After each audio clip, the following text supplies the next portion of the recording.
Good morning, everybody. Today I am going to be prepping 2 meals for you from our multi-cooker workshop. This is the second week of a 2-week class, 10 meals in all, and this week we will be doing 5 meals. When I say this week, I mean tonight at 7:30. So this morning I'm going to be prepping beef ragu, and it's 2 quick steps as far as prepping is concerned, and then it's going to go in my freezer. So I start off with a 2.5 pound roast. It's a beef roast, and it wants me to cut it into 4 chunks. Then I'm going to be seasoning it with some of our seasoned pepper, which is about 2 teaspoons of seasoned pepper. I'm going to be putting it into this Ziploc bag, which I have already labeled. I've labeled it with the abbreviation of IP for Instapot or CP for Crockpot, because the wonderful thing about this multi-cooker workshop or meal kit is that you can cook it either way.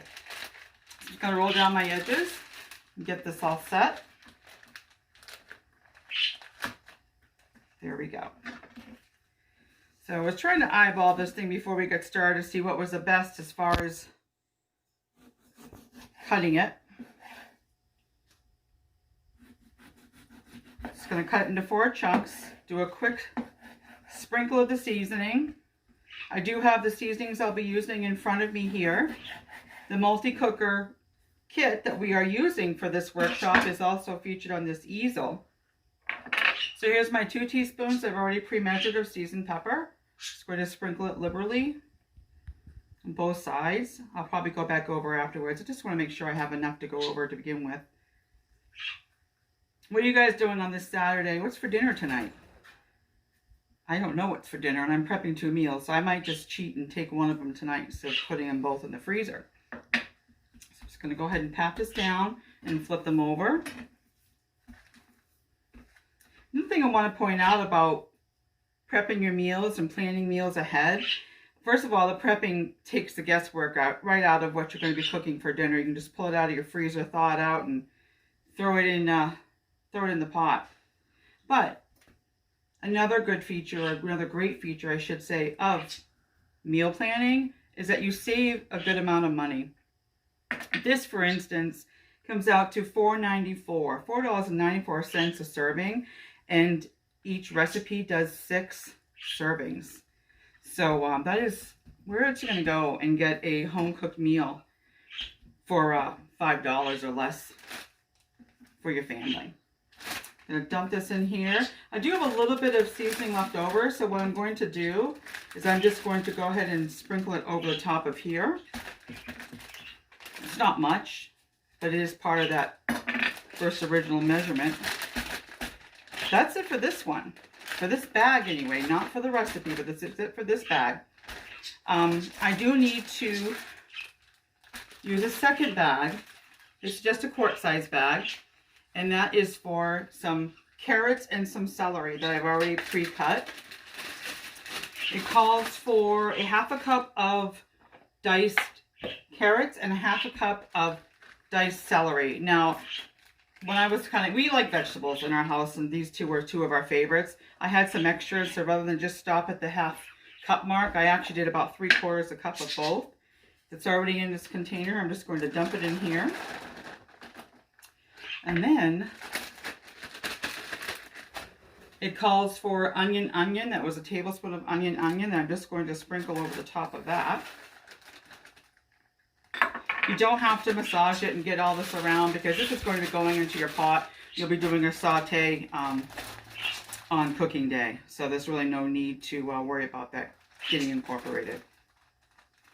The next thing they want me to do is pre-measure out some of the Mamma Mia. I'm just going to get the air out of here. I've got some junk on the zipper, which is the whole reason why I roll the zipper down typically. There we go. Get all the air out.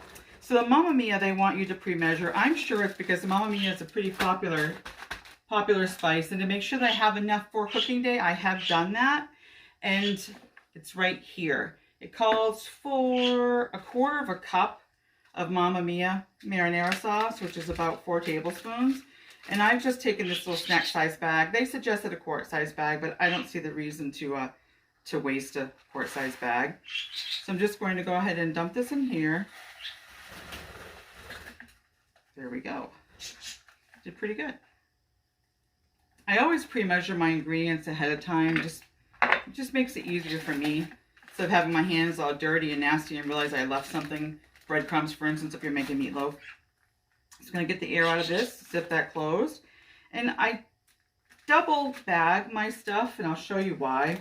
For instance, they want the Mamma Mia to go in here too. I'm not just going to throw the Mamma Mia and the vegetables in with the meat. So I'm going to go ahead and double bag it. And the double bag, I do not label. That way I can reuse it for something else later. Whether it's double bagging again or actually using that for the first time and labeling it at that time. Just, bags are expensive, but I don't want freezer burn, and you know how that goes. So, here's my second bag. And just to tell you what else you're going to need for a cooking day, you're going to need tomato paste, just right here. I'm not going to put this in the freezer. I have labeled it on top though with beef ragu, so I know that that's what it's for. The recipe called for crushed tomatoes. I had diced on hand, so this is what I'll be using on cooking day. What I'll probably do is mash it a little bit when I put it in the pan, just to kind of middle it down.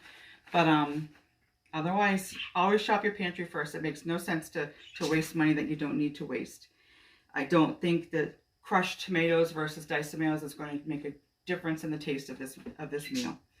It's also going to call for some beef stock, beef broth or stock. You're also going to use either red wine or more beef broth. And then it suggests you prepare pasta of your choice, mashed potatoes or polenta to serve this with it.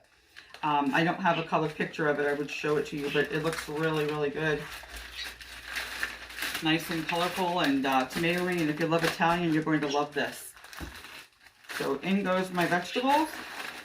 What I will do, I did roll that down. I do want this to show through so you can read it. So you can still see beef ragu in there. Put in my seasoning, and I'm going to zip it closed. And that's it for this one. So if you are not already part of our TS Cooking 101 club that we have on Facebook, where we get together every few weeks and prep 5 meals, please reach out to your Tastefully Simple consultant and they will send you an invite so you can join. If you are one of my groups and you'd like to hear more about it, just shoot me a message. I'll be happy to explain it to you too. So that's it for me for now. I'm going to prep for the next one, and I'll see you back here in a few. Take care.